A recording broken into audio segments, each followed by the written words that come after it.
Bonjour à tous, bonjour à toutes. Chaque fois que vous voulez faire du mal à quelqu'un,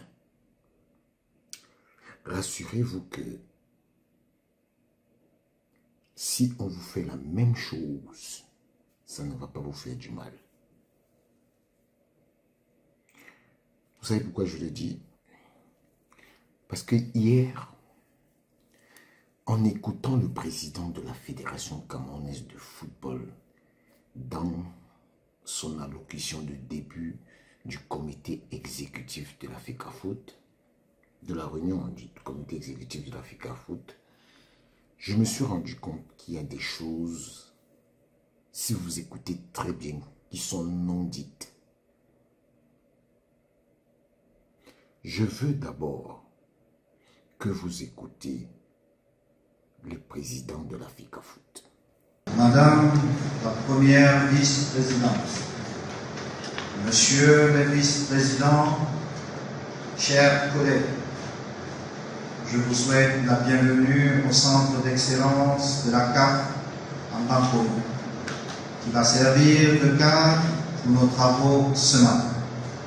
Permettez-moi de commencer en notre nom à toutes et à tous de m'incliner devant la mémoire de nos illustres disparus.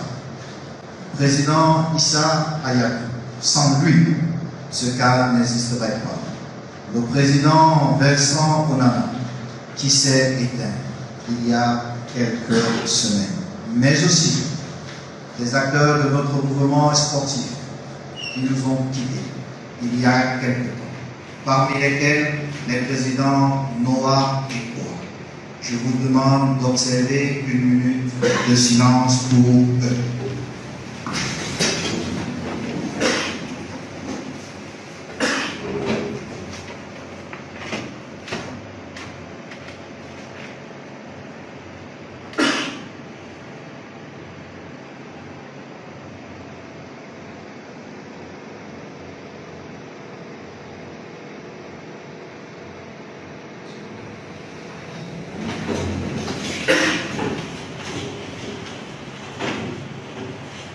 Chers collègues, nous avons vécu une année 2024 difficile, principalement dans le cadre de ce que les commentateurs ont qualifié de crise FECAFOOT.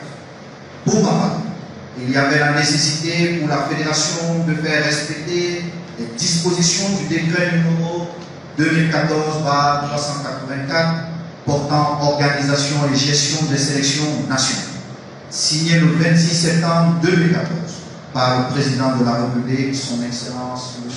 Paul Biya. Je ne vais pas revenir sur le détail de ce qui s'est passé, parce que nous avons ensemble et en tout temps discuté du bien fondé des décisions à prendre. Au stade où nous sommes rendus, je ne peux que formuler le vœu que cette accalmie soit le prélude d'un retour à la raison. Les enseignements doivent notamment être tirés de cette période trouble, et c'est le lieu pour moi de déplorer que certains d'entre nous n'ont pas fait preuve de solidarité. D'autres ont avant tout privilégié leur confort personnel, et même souvent, au plus fort de cette crise, ils ont joué contre les intérêts de la nation. C'est aussi le lieu pour moi de dire à mon père, professeur Mungondor, un grand merci devant vous tous. Cher père, tu as tenu de faire respecter le monde. Merci pour tous les coups que tu as pris pour nous tous. Qu'on se le dise clairement. Merci. Qu'on se le dise clairement. Le projet qui nous a porté à la tête de cette fédération n'est pas seulement le mien, mais celui de tous ici présents. Les causes et les enjeux de cette crise ne sont pas ceux d'une personne, mais il y va de la survie du mouvement sportif en général et du football en particulier. L'autre leçon majeure à retenir de cette période est la nécessité de construire une véritable indépendance financière. Elle seule peut permettre à notre fédération de pouvoir remplir pleinement ses missions de développement et d'encadrement de notre sport. Nous devons y travailler prioritairement. Pour ma part, je reste convaincu que les actions que nous avons menées depuis notre élection ont permis de redonner vie au football. La vivacité de nos championnats en est le témoin. La ferveur de nos compatriotes et leurs intérêts pour le football témoignent du fait qu'il y a un avant et un après. Sur le plan des infrastructures, nous avons avancé sur nos projets. Les stades de Kousséry et Bamena sont en phase de finition. C'est l'occasion de saluer notre partenariat avec le pays.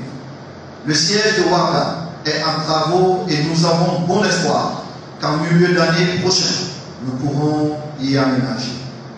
L'année qui s'achève a été très difficile sur le plan financier, dans le contexte que nous avons connu. La fédération a dû prendre sur ses fonds propres des dépenses importantes afin de supporter certaines charges des sélections nationales.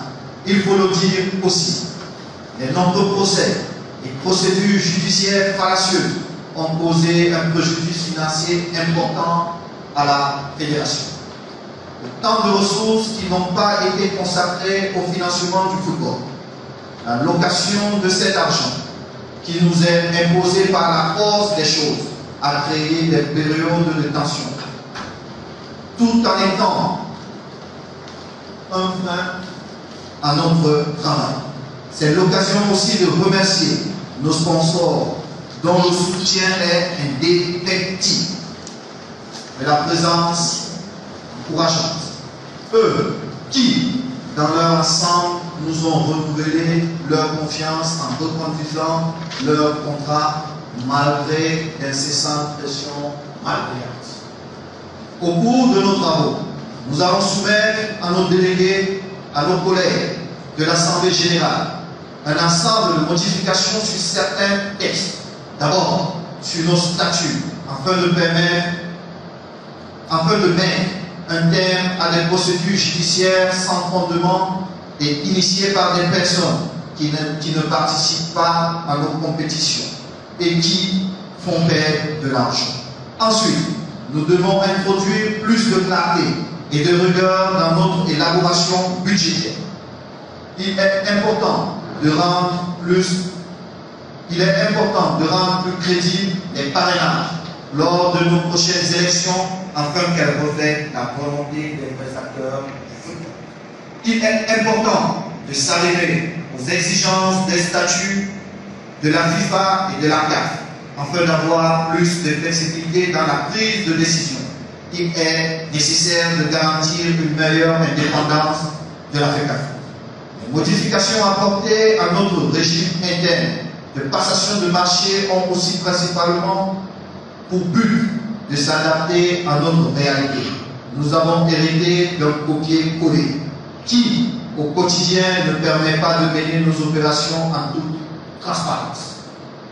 La nécessité de la réforme de notre régime financier va permettre d'accélérer notre ancrage vers une meilleure gouvernance. L'ajustement de l'organigramme participe aussi à ces actions qui permettront de rendre les ressources plus efficaces. Au vu de tout ce qui précède, il est essentiel de réaffirmer notre objectif, qui demeure inchangé depuis ma prise de fonction à la tête de cette fédération. Nous devons intensifier nos efforts collectifs afin qu'ensemble, nous œuvrions à redonner à notre pays le plaisir de la victoire et au football camerounais toute sa grandeur. Je vous remercie pour votre aimable et bienveillante attention. Vous l'avez écouté. Le président de la FECAFOOT aborde beaucoup de sujets. Beaucoup de sujets. Surtout le sujet de la trahison. Parce que, quand vous lisez entre les lignes, le président est en train de dire qu'il y a beaucoup de gens dans la fédération qui ont travaillé dans le conflit MINSEP-FECAFOOT contre la FECAFOOT. il y en a beaucoup. Et il a parlé de l'autonomie financière. Parce que justement, l'autonomie financière fait partie d'un projet que la FIFA est en train de vouloir mettre en place avec les fédérations sportives dans tous les pays. C'est-à-dire que une fédération peut elle-même payer son entraîneur, comme il y a des dispositions à la FIFA actuellement qui permettent aux entraîneurs, aux DTN d'être payés par la FIFA. Oui, c'est-à-dire que le Cameroun peut décider que lui, il veut que la FIFA paye son DTN. C'est clair, c'est là. Mais ils sont en train de chercher des voies et moyens pour que les fédérations soient autonomes. On peut reprocher beaucoup de choses à la FIFA, mais pas ce genre de choses-là, surtout dans les projets de développement. Mis à part les petites magouilles qu'Infantino fait là. Et il a abordé aussi le problème des membres qui ne sont pas constamment là. Je veux pour preuve des clubs qui n'exercent pas, mais qui sont là et qui viennent s'aimer la zizanie dans la fédération. Je vais vous lire le courrier que Guibaï Gatama a écrit au président de la FECAFOOT. C'est là que vous allez comprendre où est le vrai problème du football camerounais. Le vrai problème du football camerounais, ce sont les Guibaï Gatama. Il est membre du comité exécutif de la FECAFOOT, représentant de la Ligue régionale de l'extrême nord. Le club de Guibaï Gatama, c'est lequel? Vous ne pouvez pas me dire. Mais ils sont là dans le football pour venir s'aimer la zizanie. Je vais vous lire son courrier qu'il a envoyé au président de la FECAFOOT. Et je vais commenter en même temps. Guibaï Gatama, membre du comité exécutif de la FECAFOOT, représentant de la Ligue régionale de l'extrême nord. Observation sur les propositions d'amendement de certaines dispositions des statuts, du règlement financier et du règlement général de passation de marché et de l'organisation et de l'organisme soumis aux sessions du comité exécutif de l'Assemblée générale du 15 au 16. Monsieur le Président, par l'exploit du maître Tchouné Koumedjal, huissier de justice, à la 11e chambre, à la 11e charge auprès de la cour d'appel du centre, j'ai reçu votre convocation numéro 2, numéro 325, FECAFOOT, président SGA, DAG, ASG, du 31 octobre, m'invitant à la session de l'Assemblée générale ordinaire de la FECAFOOT qui se tiendra le samedi 16 novembre à 9 h au centre d'excellence de la CAF en Bankomo, ainsi que votre convocation numéro FECAFOOT PD du 31 octobre, m'invitant à prendre part à la session du comité exécutif qui, quant à elle, se tiendra le vendredi au même endroit que l'Assemblée générale évoquée supra. Par ces lignes, je vous remercie d'avoir accompli et comme j'ai toujours souhaité cette diligence dans les délais impartis par la réglementation de notre instance fêtière nationale. Toutefois, il m'a apparu, après dépouillement des documents annexés à ces deux convocations, que certains documents indispensables et nécessaires à la bonne appréciation des débats inhérents aux différents points différents points inscrits à l'ordre du jour n'y sont pas joints. Par courrier, voilà.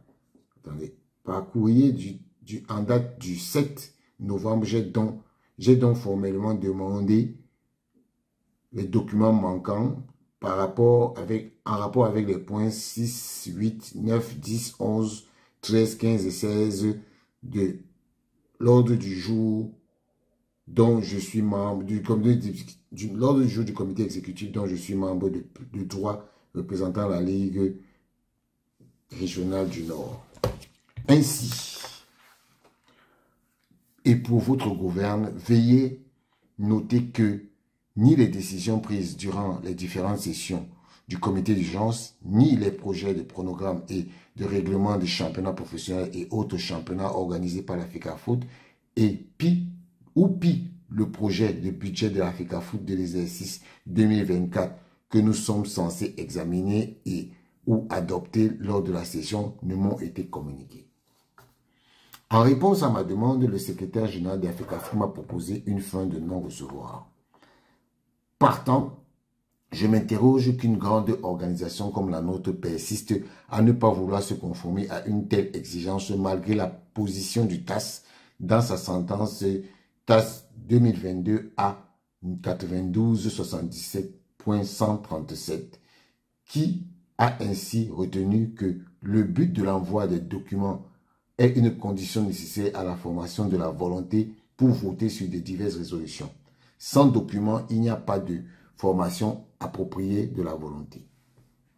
Vous pouvez, de ce qui précède, et prenant ce qui de droit à témoin, dire mon embarras légitime concernant ma présence à ces assises s'il ne m'est pas laissé la possibilité d'exercer mon droit de vote en toute compétence. Quand vous lisez ça, il est en train de chercher les problèmes. Hein. Voilà les gens qui sont là pour chercher seulement les problèmes.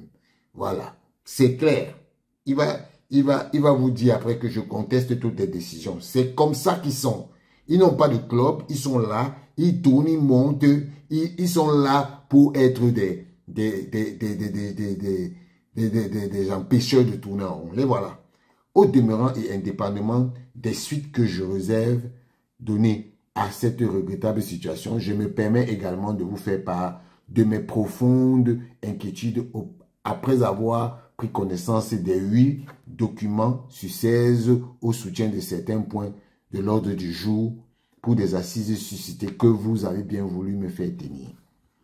S'agissant premièrement du projet de modification des statuts de la FECAFOOT, soutenu par M. Abdoulaye Abdourazak, je note que ce sera la 4e fois que les statuts de notre organisation seront modifiés sur les points concernant les conditions d'éligibilité du président de la FECAFOOT depuis l'élection du 11 décembre 2021 qui vous a porté à la tête de la fédération sur la base d'un processus démocratique garanti par les statuts garanti par les statuts de la FECAFOOT du 13 juillet 2021 validé par la FIFA. Voilà un monsieur qui demande que comme la fédération a été élue sur la base d'un statut, on doit rester dessus. Mais monsieur, vous connaissez combien de fois il y a des amendements auprès de la FIFA? Vous connaissez dernièrement, lors de l'Assemblée générale ordinaire de la CAF, il y a eu des amendements sur les statuts. Pourquoi vous voulez que la FECAFOOT reste dans cette optique où on doit rester sur les statuts d'avant? Pourquoi vous êtes comme ça? Vraiment, quand on vous voit, on a l'impression que vous êtes intelligent, mais il n'y a rien dans la ciboule. Rien du tout. C'est quand même regrettable. Après modification, il dit, hein, après les modifications des 27 août, 27 mai, 10 octobre, il est de nouveau envisagé une modification de la version des statuts actuels le 16 novembre avec en ligne de mire. Vraiment, voilà les gens pour qui le monde ne doit pas avancer parce que eux, ils sont restés à l'extrême nord. Bâillonnement du club sportif qui ne pourra plus seul ou de concert avec d'autres clubs contester ou attaquer une décision du comité exécutif, du comité d'urgence de l'Assemblée générale ou du président de la FECAFOOT, article 19.2 nouveau. Oui, mais justement, c'est pour les gens comme vous. Tu n'as pas de club.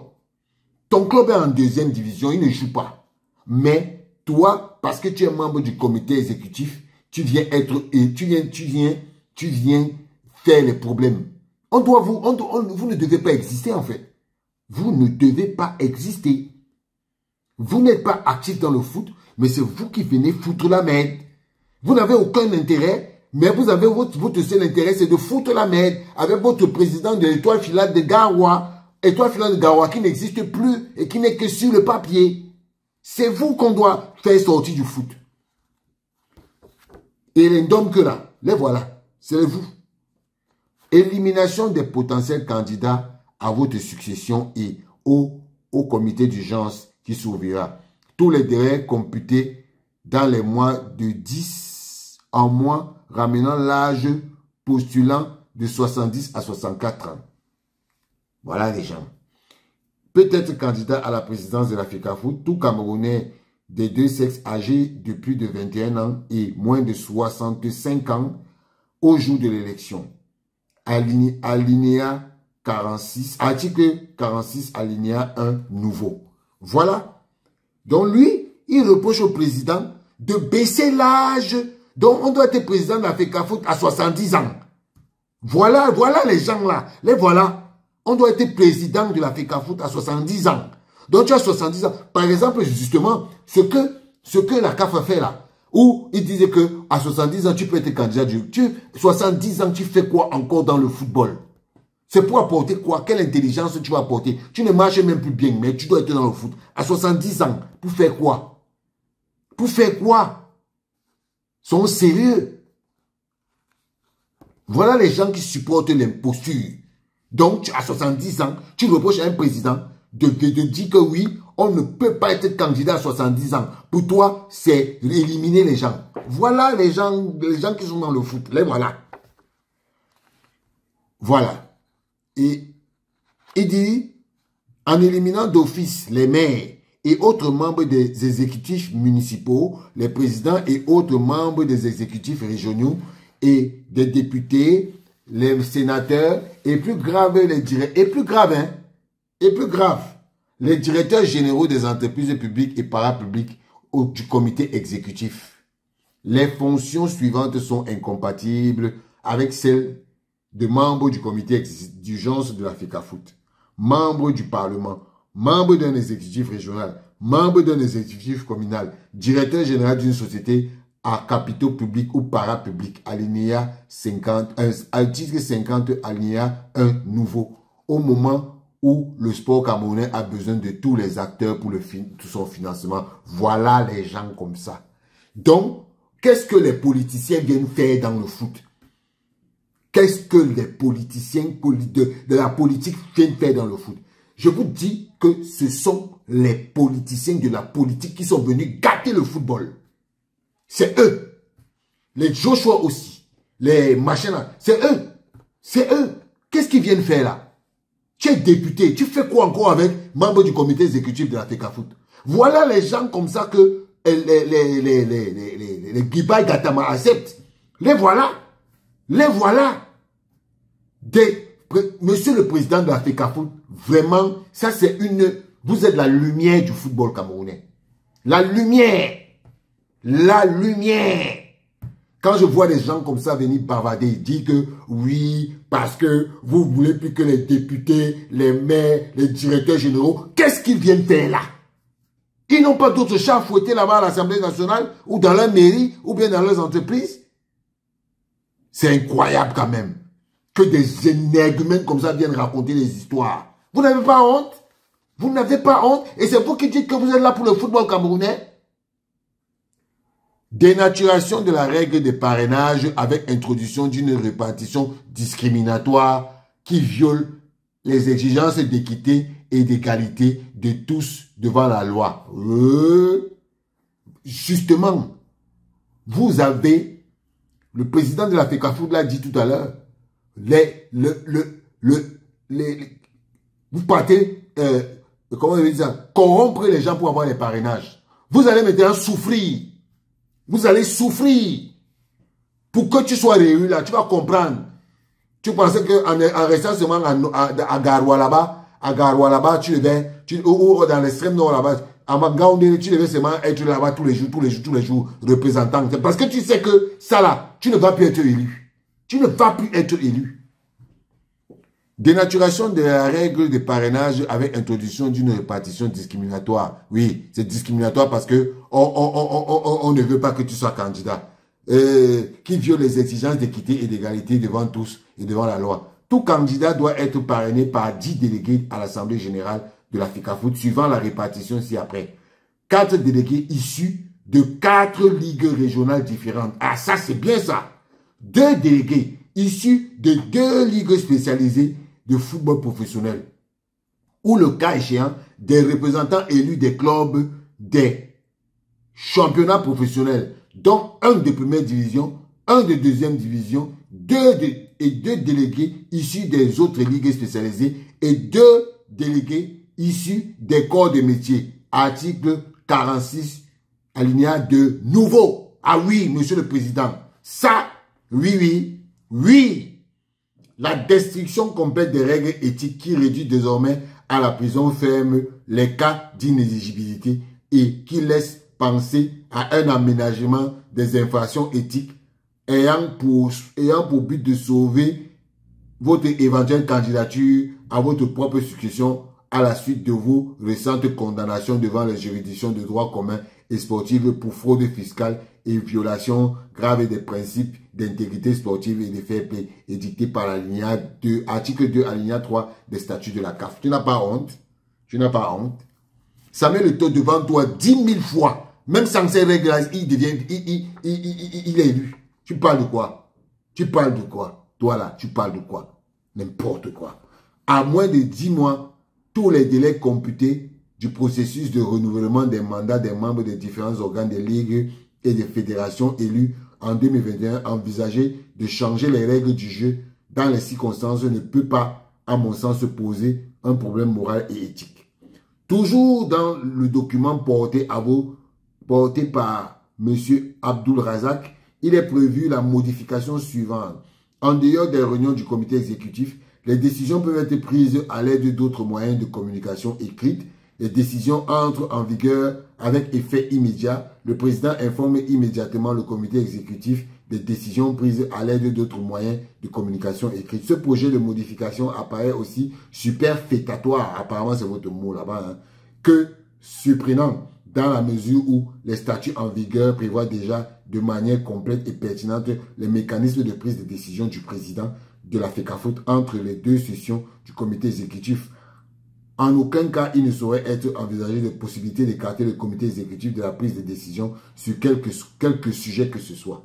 Ah, monsieur, vous savez qu'il y a un truc qu'on appelle le conseil de la FIFA et que le conseil de la FIFA se réunit souvent par visioconférence. Hein? Se réunit souvent par visioconférence et le président de la FIFA décide. Apparemment, vous êtes dans le football, vous ne connaissez même rien. Hein? Rien. Si c'est un petit journaliste comme moi qui vous dit ça là, vraiment, c'est incroyable. C'est incroyable.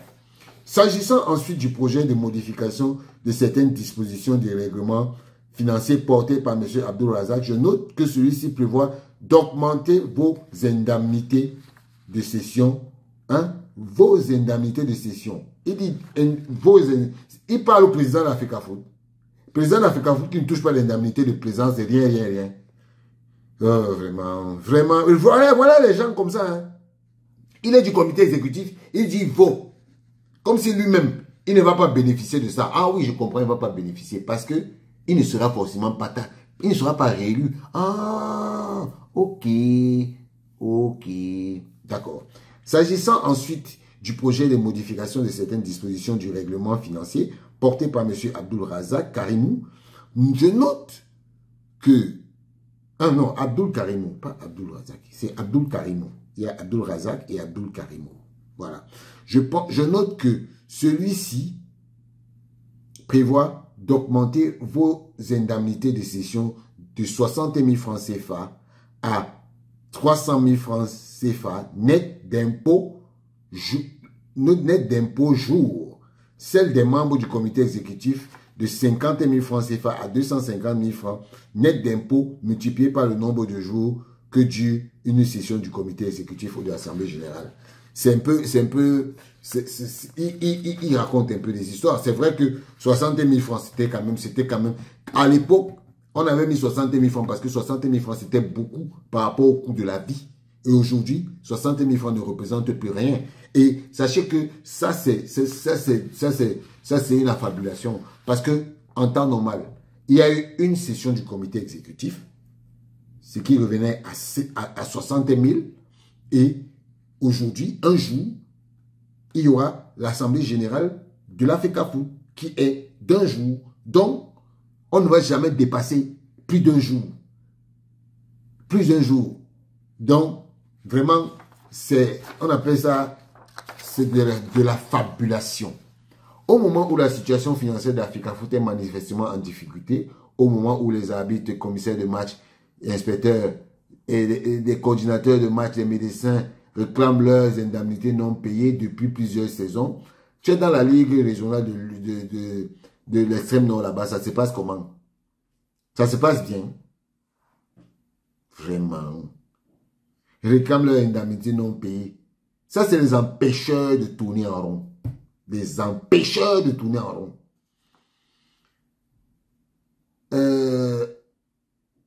Au moment où les clubs professionnels réclament à corps et à cri les droits de sponsoring et leurs subventions, au moment où le football amateur dépérit, tu es d'abord dans le extrême nord. Abdourahmane et toi, vous faites comment? Ah non, Abdourahmane est dans le nord. Lui, il est dans l'extrême nord. Ah, d'accord. Au moment où la fédération est traînée devant les tribunaux pour des factures impayées, je ne peux que vous prier de noter que ces augmentations des indemnités m'ont profondément heurté, indigné et en appelant à n'y point donner une suite favorable. On ne demande pas ton avis. Tu es une goutte dans un vase d'eau. Quant au point concernant le retrait envisagé de l'agrément du SINAFOC et de l'admission de la NFC, monsieur, ça a eu lieu. Hein? Le comité exécutif a tranché. Il a tranché. Le SINAFOC, c'est mort.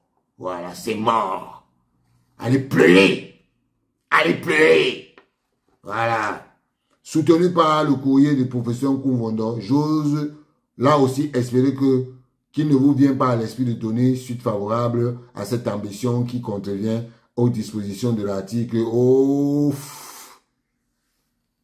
Par ailleurs, les documents reçus, notamment le courrier non daté sans pièce jointe de M. Lucien Metomo, agissant pour le compte de l'Association nationale des footballeurs, indiquent clairement qu'au stade actuel, cette association ne remplit pas les conditions intégrales de l'article 11 alinéa des statuts de l'Africafoot du 11 octobre 2024. Celle-ci lui impose d'avoir un agrément légal accordé par les autorités administratives. Tu veux voir ça? Tu veux voir ça? Tu veux voir ça? Tu ne connais pas comment on fait pour avoir ça? Va demander à la préfecture, non? De ce qui précède au regard des observations ci-dessous formulées et pour d'autres à ajouter, suppléer ou déduire, je vous prie de bien vouloir. Oh, il raconte tout un tas d'histoires là, franchement. Il n'y a pas de temps à perdre. C'est donc pour vous faire comprendre où est-ce que nous sommes. Où est-ce que nous sommes dans le football camerounais. Donc voilà des gens qui disent que eux, ils ne veulent pas qu'on réduise l'âge. Ils ne veulent pas qu'on réduise l'âge de 70 ans à 65 ans. C'est éliminer les gens. Ils disent qu'ils ne veulent pas qu'on ne mette plus les politiciens dans le football. Mais les politiciens là, tu es maire, tu viens faire quoi là? Tu es député, tu viens faire quoi là? Tu représentes un parti politique. Le football, il n'y a pas de parti politique. Moi-même, je ne parle pas de... Moi, quand il y a un sujet de politique, je passe comme un taxi plein. Et je ne vais jamais parler de politique dans mes trucs. Parce que, comme même souvent dit un de mes panélistes, la politique, il n'y a pas de règles. Donc, vraiment, monsieur le président de l'Africafoot, vous avez J'ai trouvé un mot aujourd'hui, la lumière du foot. Samuel Eto'o, c'est la lumière du foot.